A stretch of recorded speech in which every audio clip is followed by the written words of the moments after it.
내가 예수를 영접하여 하나님의 자녀가 되었어요. 예수가 나의 구세주가 되었어요. 천국 영생의 삶을 시작했어요. 끝! 이게 아니라 내 안에 예수 그리스도가 나타나야 된다라는 거예요. 이같이 너희 빛이 사람 앞에 비치게 하여 라고 써 있잖아요. 비춰야 되는 거예요. 도움이 필요한 사람에게 도움을 주거나 긍휼이 필요한 사람에게 긍휼을 베풀고 불쌍한 사람을 위로하고 사랑을 나누고 그래야 된다라는 거예요. 하나님의 사람들은, 하나님의 교회는요, 이 땅에서 그래야 된다라는 거예요. 이걸 쉬운 말로 표현하면요, 티가 나야 돼요. 교회는 교회의 티가 나야 되고 목사는 목사 티가 나야 돼요. 여러분들은 성도로서 성도의 티가 나야 된다라는 얘기예요. 이해되시면 아멘. 그 얘기를 오늘 우리에게 가르쳐주고 있어요. 그래서 믿지 않는 사람들이 우리를 보면서 저 사람이 믿는 하나님이 정말 계신가? 아내를 보면서 아내가 그렇게 열심히 다니고 그러는데 한번 나도 가볼까? 이런 마음이 우리 안에 생겨져야 되는 거예요. 아동부의 한 아이가 우리 전수아님 그 부모 아빠하고 통화를 하는데 그러더래요. 교회가 무엇인지 복음이 무엇인지를 궁금한 질문을 했고 저도 시간 돼보면 가보겠다고. 우리 아들이 뭐라고 이렇게 전화해주고 사랑해주고 관심 가져주는 게 아빠로서 너무 감사한 거예요. 내가 딱 봐도 내 속으로 낳은 것 같지 않은 아들 같은 거예요. 너무 망난이고 너무 거칠고 나가면 사고치고 나가면 다쳐오고 그런데 교회에서는 사랑해주고 안아주고 잘한다 응원해주고 이러고 있으니까 이 아빠가 궁금한 거예요. 교회가 무엇인지 하나님이 무엇인지 궁금해하고 저도 가봐도 되냐고 물어보고 제가 그 얘기를 엊그제 들었어요. 차 안에서. 얼마나 마음이 기쁜지요. 응? 나타내야 된다라는 거예요. 그래서 저분 믿음이 정말 진짜 믿음이구나. 정말 하나님이 살아 계시는 게 맞는가 보구나. 이런 마음을 전달해야 된다라는 거죠. 어떻게 보면 예수님의 이런 가르침들은 이전의 삶의 방식이 아니라는 거예요. 이전에 살아왔던 삶의 방식과는 전혀 다른 가르침의 내용들이거든요. 그러니까 당시 이 유대인들은 이런 예수님의 가르침들이 싫은 거예요. 이유는 자기들 나름대로 열심히 살아왔고 열심히 신앙을 지켰고 열심히 말씀에 순종했고 구제하는 일, 기도하는 일, 때로는 금식하며 나름대로 자기들의 신앙이 좋다라고 생각했고 나름대로 자기들은 하나님을 잘 믿는다라고 평가했지만 예수님 오셔서 하시는 모든 말씀들은 다 자기들을 부정케 하고 내가 가진 이전의 삶의 방식은 다 잘못됐다라고 책망하시고 계시거든요. 그러니 이 유대인들이 예수님의 이 가르침이 너무 싫은 거예요.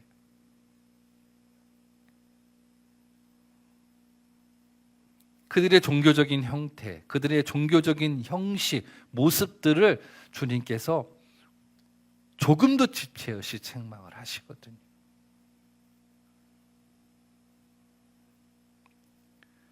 마태복음 6장으로 넘어가 보면 예수님께서 유대인들의 기도와 구제, 금식을 언급하며 이들이 말하는 경건에 대해서 정면으로 비판을 하십니다. 여러분, 기도하고 구제하고 때로는 그 기도를 금식하며 기도하는 이들의 모습을 예수님은 칭찬하셔야 되는 게 마땅하잖아요. 그럼에도 불구하고 이들의 이런 형태를 주님은요 책망하십니다. 그 책망하신 이유는요 그들의 기도와 그들의 구제와 그들의 선행과 그들의 금식 기도가 사람들에게 맞춰져 있다라는 거죠. 하늘에서 보는 진정한 경건이 아니라는 거예요. 우리가 말하는, 성경에서 말하는 경건이라는 것은요, 하나님과의 올바른 관계입니다. 제가 여러분들 앞에 아무리 경건해 보이고 아무리 훌륭한 목사로 보일지라도 하나님이 저를 인정하지 않으면요, 저는 아무것도 아닌 거예요. 여러분들이 매일같이 교회에 와서 기도하고 매일같이 구제하고 매일같이 착한 일을 해도 하나님과 관계없이 한다면 아무것도 아니라는 거예요.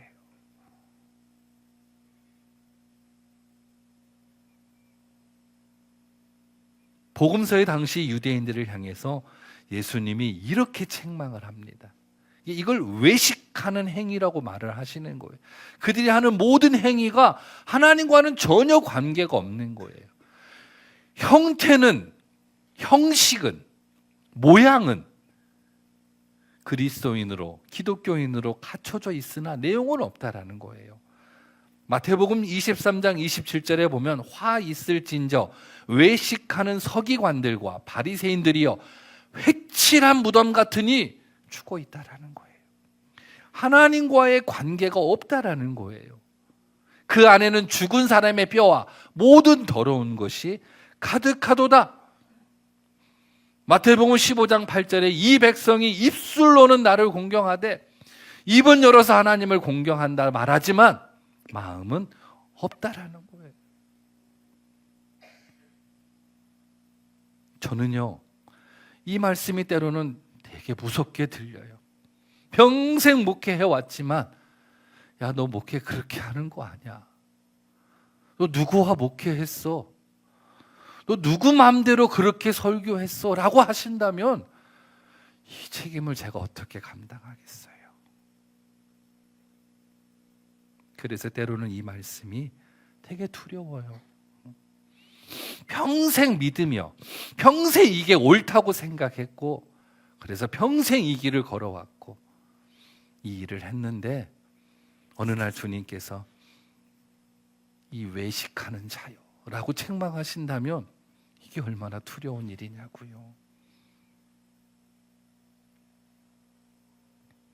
바울도 이런 맥락에서 이런 표현을 써요.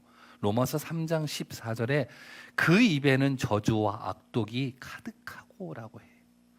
그리고 야고보서에서는 한 입에서 찬송과 저주가 나오는도다. 내 형제들아 이것이 마땅하지 아니하니라. 야고보서 3장 10절에 그렇게 말씀해요. 한 입에서 두 말이 나온다라는 거죠. 주일날 교회 와서 하나님을 찬양하고 그리고 뒤돌아서서 비난하고 저주하고 우리 얼마든지 그럴 수 있다라는 거예요. 이것을 조심하라 이렇게 말씀하는 거예요.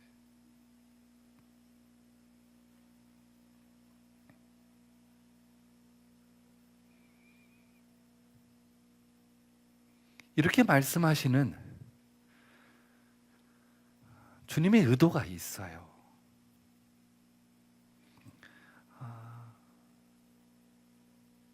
이스라엘의 출애굽의 모든 과정을 보면 출애굽의 과정을 마치고 가나안 땅에 들어갑니다. 이 백성들이요. 그러면 끝 이게 아니에요. 하나님의 뜻은요, 이스라엘 백성들이 애굽에서 나와서 가나안에 들어가는 것이 끝이 아니었어요. 하나님의 목적이 아니었어요. 그래서 가나안에 들어가기 전 광야에서 이 백성들에게 훈련하신 거예요. 가나안을 정복하기 위하여 광야에서 훈련하신 게 아니라 가나안에서 이렇게 살게 하기 위하여 훈련하신 거예요. 그 말씀이 신명기 8장 2절 3절인데 내 하나님 여호와께서 이 40년 동안에 내게 광야의 길을 걷게 하신 것을 기억하라. 그리고 3절에 이렇게 말씀하세요. 모든 말씀으로 사는 줄을 내가 알게 하려 하심이니라. 이 말씀은 뭐예요? 가나안에 들어가 하나님의 말씀으로 살으라는 거예요. 이 가나안 땅은 정복하기 위하여 들어가는 것이 아니고 그 땅에 들어가서 믿지 않는 사람들, 가나안의 족속들, 하나님을 모르는 사람들에게 하나님의 살아계심을 보여줘야 할 사명이 가나안 땅에 담아져 있다라는 거예요. 이 일을 위하여 광야에서 40년 동안 말씀으로 살아내는 것을 훈련시킨 거예요. 단순히 가나안을 차지하여 거기서 이스라엘 백성들의 새 나라를 주시고자 하는 게 하나님의 뜻이 아니고 그곳에서 하나님의 백성으로 삶을 살아내요. 하나님이 참 신임을 온 땅에 알리는 것이 바로 하나님의 목적이었던 거예요.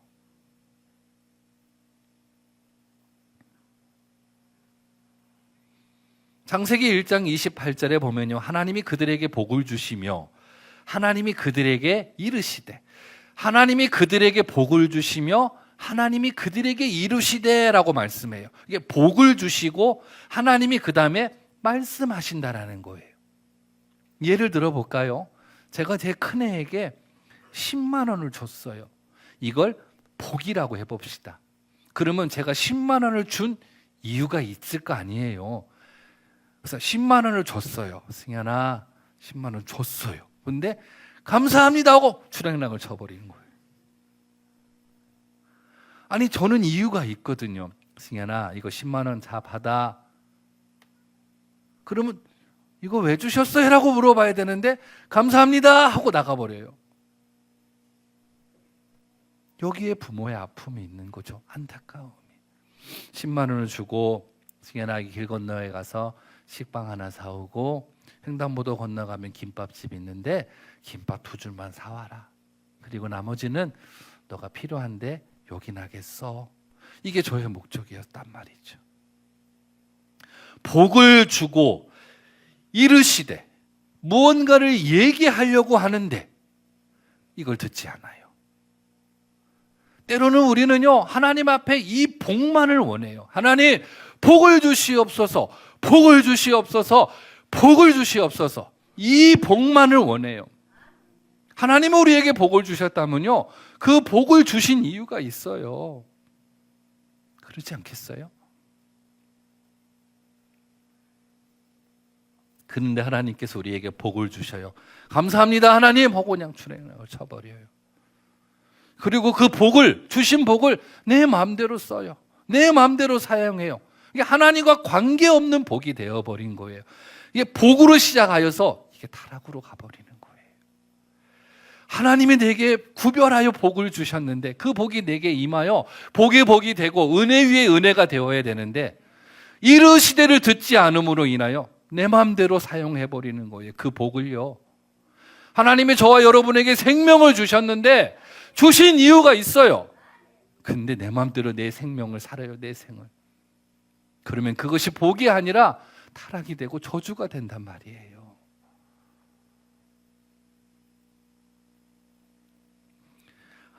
하나님이 그들에게 복을 주시며 하나님이 그들에게 이루시되라고 하며 설명을 해요. 생육하고 번성하고 땅에 충만하고 땅을 정복하고 뭐예요? 복을 주신 이유를 설명을 해요.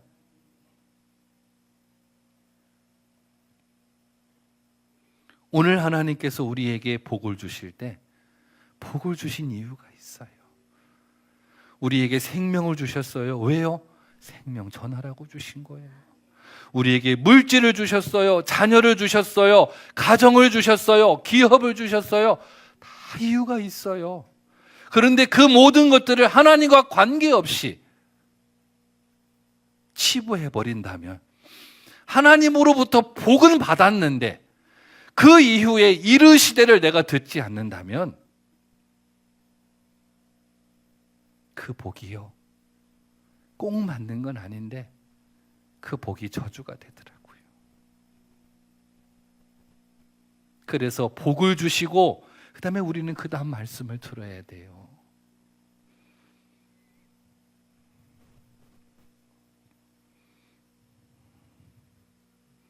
오늘 하나님께서 우리에게 천국 영생을 주셨잖아요. 그 영생을 주신 그 삶의 이유를 우리는 물어야 돼요. 오늘 이 산상수훈은요, 예수님께서 십자가에 죽으셔서 이 땅의 모든 죄악을 다 파괴하신 후에 삶을 이야기하는 거잖아요. 이렇게 살아야 된다라는 거예요. 내가 너희들에게 곧 생명을 줄 것인데, 내가 너희들에게 곧 빛과 소금의 은혜를 줄 것인데, 이 말씀이 이거거든요. 내가 너희에게 하늘 영생, 천국 영생의 면류관을 줄 것이니 내가 너를 부를 때까지 너의 착한 행실을 통하여 너의 삶이 전도되게 하라.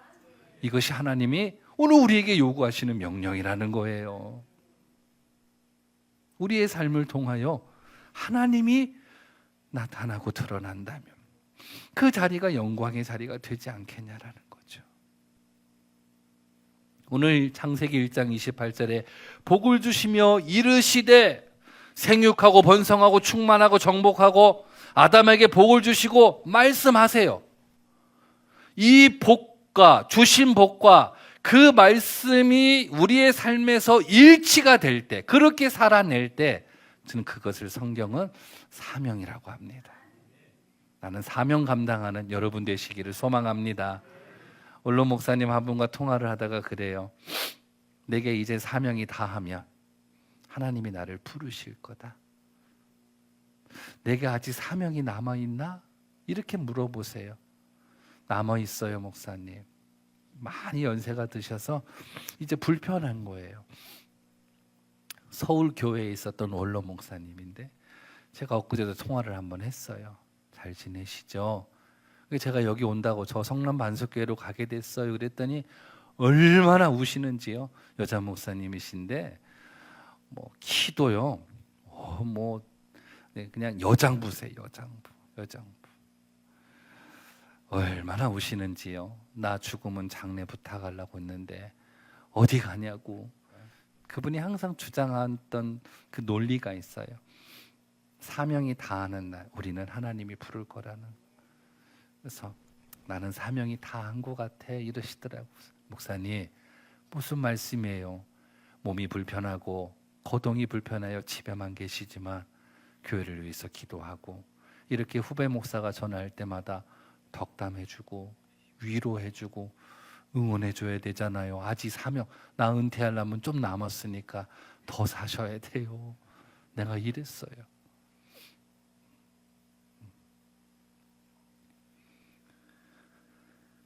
복을 주시고 이르시되, 그 이르시되가 우리가 해야 할 사명인 거예요. 오늘 우리에게 은혜를 주시고 우리에게 무엇을 주시고 무엇을 주시고 이 주신 거 다음에는 하나님이 그것을 통하여 하늘의 것을 우리에게 주신 거 아니에요. 그것을 통하여 뭔가를 이루고 싶어 하세요.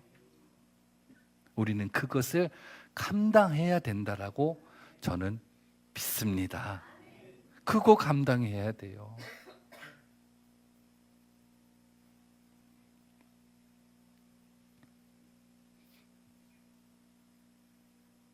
이명박 정부 시절에 그 국무총리로 이렇게 취임했던 정운찬 총리 아마 다 기억하실 겁니다. 그분이 취임하고 한 100여일쯤 됐을 때 인터뷰를 했는데 그 내용이 아직도 제게 마음에 이렇게 새겨져 있어요. 그분이 교수님이셨잖아요. 근데 그분이 하는 말이 그래요. 내가 총리가 되기 전에는 공격자였다라는 거예요. 정부를 향하여 공격적인 발언을 하고 공격성 표현을 썼다라는 거죠. 비판하고. 근데 이제 정부 관료가 되니까요. 본인이 공격자가 아니라 수비자가 된 거예요. 근데 이 수비가 참 힘드네요. 100일밖에 안 했는데 그런 표현을 쓰더라고요. 저는 거기서요. 문득 생각이 났어요. 그리스도의 삶은요.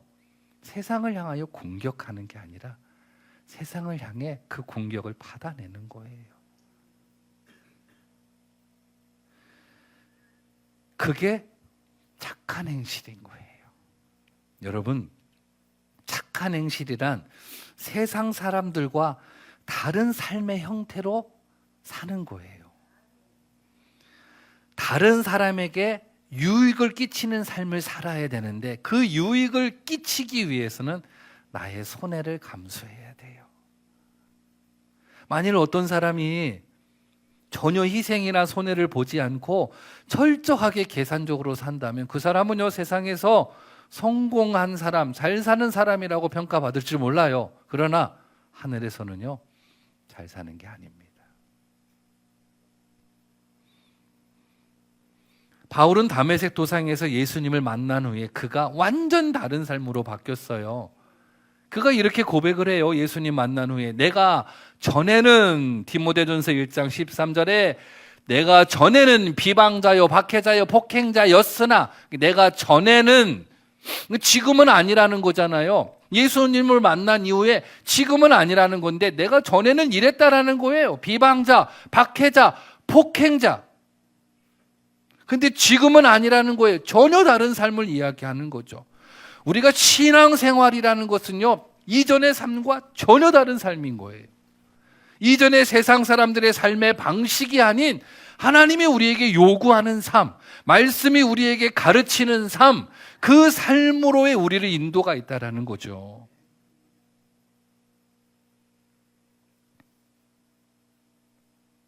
그래서 오늘 우리도 예수님 믿기 이전의 삶과 달라야 된다라는 거예요.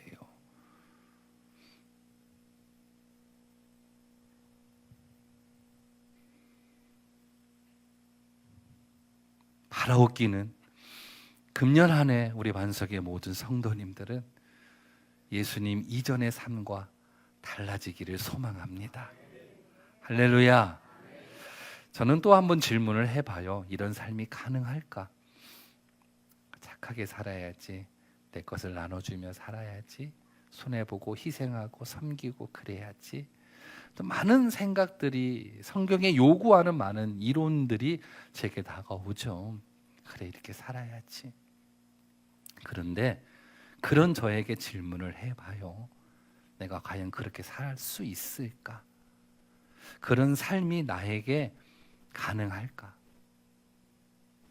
여러분, 그런 삶을 살아야 한다라는 소원은 우리 안에 있지만 그런 능력이 우리 안에 없다라는 것을 우리는 알아야 돼요. 어떤 분들은 그런 능력도 있다고 생각을 해요. 아니에요. 그런 능력이 우리 안에 없어요. 그것을 알게 하기 위해 하나님은요, 고난을 통하여 우리가 만나게 합니다. 그래서 그 고난을 통하여 나는 그렇게 살고자 하는 소원은 있으나 능력이 없다라는 것을 알아요. 그때 비로소 만문 열고 주의 도우심을 구해요. 그때 하나님께서 하늘의 문을 열어서 도우시는 영을 통하여 그 소원이 능력이 되게 하셔서 이루게 하세요. 이것을 우리가 경험할 때 우리가 뭐 할 수 있어요? 주님 감사합니다. 하나님께 영광 돌리는 거예요. 그 자리가 하나님께 영광 돌리는 자리가 되게 하시는 거죠. 이 은혜가 저와 여러분에게 임하기를 소망합니다. 우리는 할 수 없어요. 아무도 할 수 없어요. 하나님이 그렇게 만들었어요. 할 수 있다라고 말하는 거 다 거짓말이에요. 그분이 도와주셔야, 그분이 함께 해주셔야, 그분이 역사해 주셔야, 그분이 바꿔주셔야 우리는요, 할 수 있어요. 그것을 경험할 때 우리는 그 자리에서 우리 하나님을 찬양하는 거예요. 그것을 하나님은 기다리고 계세요. 말씀을 마무리합니다. 이스라엘 역사 속에서 하나님이 허락하신 복을 그들이 받았을 때, 그리고 이르시되를 하지 못하였을 때, 그 받은 복을 사명으로 감당하지 못했을 때 그 받은 복을 토해내야 되는 장면들이 있어요. 그것이 바로 가나안 땅입니다. 가나안 땅을 이들이 정복한 게 아니잖아요. 하나님이 그들에게 주신 땅이잖아요. 그런데 하나님께서는요, 그 땅을 다시 빼앗아 버려요. 그래서 주변 국가들에게 그 가나안 땅을 다시 빼앗기게 하십니다. 그 반복의 역사가 바로 사사기에 다 등장하고 있어요. 그리고 그것을 막 기록해 놓고 오늘 우리로 하여금 그 역사를 보게 하십니다.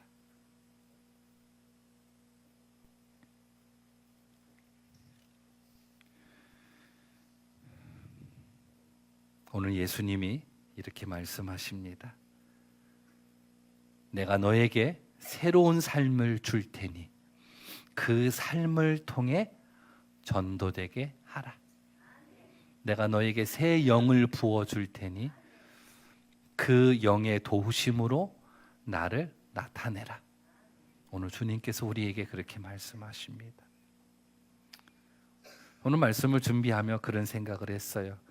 맞아요, 하나님이 내게 임하시면, 오직 성령이 너희에게 임하시면, 하나님의 영이 내게 임하시면 우리는 땅끝까지 복음 전할 수 있어요. 저 할 수 있어요. 주님 옷이 없어서, 감당하게 하옵소서, 주의 역사 보게 하옵소서, 막 그러면서 이 말씀을 막 마무리했던 기억이 나요. 올 한 해 하늘 백성으로, 하나님의 사람으로 여러분들이 선 그 자리가 주신 복을 통하여 사명 감당하고 하나님께 영광 돌리는 자리가 되기를 소망합니다. 그 도우시는 영을 여러분들이 경험하며 하나님 앞에 찬양하고 그것이 간증이 되고 그것이 찬송으로 바뀌는 아름다운 역사의 주인공이 되시기를 축원합니다. 오늘 끝으로 5장 19절입니다. 그러므로 누구든지 이 계명 중에 지극히 작은 것 하나라도 버리고 또 그같이 사람을 가르치는 자는 천국에서 지극히 작다 일컬음을 받을 것이요 누구든지 이를 행하며 가르치는 자는 천국에서 크다 일컬음을 받으리라. 무슨 말이에요? 결국 착한 행실이란 내가 그 어떤 것을 이루어내는 것이 아니라 내 삶을 이전의 삶과 철저히 분리시키고 엄격하게 내 삶을 하나님에게 내어드릴 때,